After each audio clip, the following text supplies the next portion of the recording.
laporan dugaan tindak pidana pemalsuan yang kita buat atas nama inisial A, korban pelapor Mbak Emilia, diduga dipalsukan alamatnya untuk membuat atau mengajukan proses perceraian. Jadi Mbak ini digugat cerai oleh mantan suaminya yang berinisial A, warga negara Pakistan, tanpa seizin dan sepengetahuan dari Mbak ini. Jadi kalau secara muslimnya mereka nikah secara muslim resmi, tercatat, tidak ada talak. Jadi tahu-tahu sudah keluar akte perceraian dan sudah diceraikan tanpa pemberitahuan dan tanpa talak. Dan Mbak ini juga mengetahui Mbak ini sudah diceraikan dari sosial media, tidak secara langsung. Jadi di sosial media mantan suaminya itu mengatakan bahwasannya dia sudah bercerai dengan istrinya.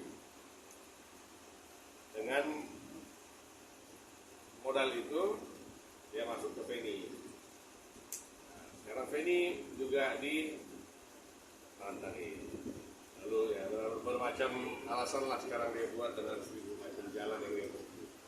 Jadi kita mau lanjutkan proses dulu. Dia dugaan pidana pemalsuan. Ya kita selesaikan dulu pemeriksaan. Artinya sudah ada laporan ya Pak? Saya sudah buat 5 laporan polisi. Apa itu? Ya, di 5 tempat dengan masing-masing kesalahan dan kejahatan yang mereka lakukan, pelanggaran-pelanggaran tertentu. Ada di Polda wilayah hukum Polda Metro Jaya dan ada di wilayah hukum Polda Jawa Barat. Saya sudah buat 5 LP. Jadi saya nggak mau berkoar-koar aja, nanti gua ambilin satu-satu, nanti katanya kita cari panggung kan? Enggak, saya bukan cari panggung, saya cari keadilan buat 2 wanita Indonesia ini. Jadi saya buat mereka ini bukan untuk menjadi apa dibilang bansos ya, istilahnya ya. Enggak, saya nggak ngejar duit di sini. Yang saya kejar keadilan.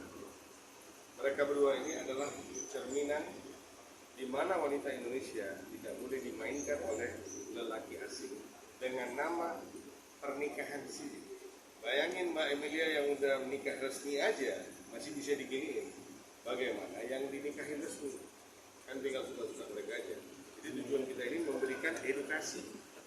Mumpung negara kita ini populasinya lebih banyak wanita dan banyak laki-laki asing yang ya tidak berbobot lah yang datang ke Indonesia ini. Modal dia survive, modal dia bertahan hidup itu adalah mengumbar cinta. Ya, saya tahu mungkin wanita Indonesia kalau dilembutin akan lebih mudah untuk didapatin. Jadi mereka kasih kelembutan-kelembutan yang palsu untuk memperoleh keinginan. Ya, setelah dapat, selagi masih mereka bisa bertahan, mereka bertahan. Tiba nanti ada tenggekan yang lebih bagus, mereka lompat. Seperti ayam kan gitu, pindah ke kandang sebelah. Bang, laporannya sendiri terkait pasal berapa? Yang di sini kita buat untuk pemalsuan. Pemalsuan data. Saya sudah buat lumayan lama, udah 1 bulan lebih saya buat. Saya ikutin aja proses. Tidak ada kita buat apa-apa. Kita ikutin proses. Ada rakyat wanita yang hidup di dalam suatu negara yang dimana dominan dan mayoritas adalah wanita. Ya, dari 300 juta penduduk kita, mayoritas itu perempuan. Harus tidak lagi. Jadi negara seperti ini penting banget edukasi seperti ini. Jadi jangan ditahan-tahan. Makanya nggak ada yang gue izinin mereka ini diundang ke podcast sana, podcast sini, nggak ada yang gue izinin. Kita tidak mengumbar berita di sini. Kita punya cara sendiri bagaimana mengedukasi wanita-wanita di negara. Bang, ada bukti tambahan, Bang? Hah? Ada bukti tambahan? Bukti tambahan akte perceraian dulu. Jadi beliau ini dinyatakan dia tinggal di alamat yang dia tidak pernah tinggal.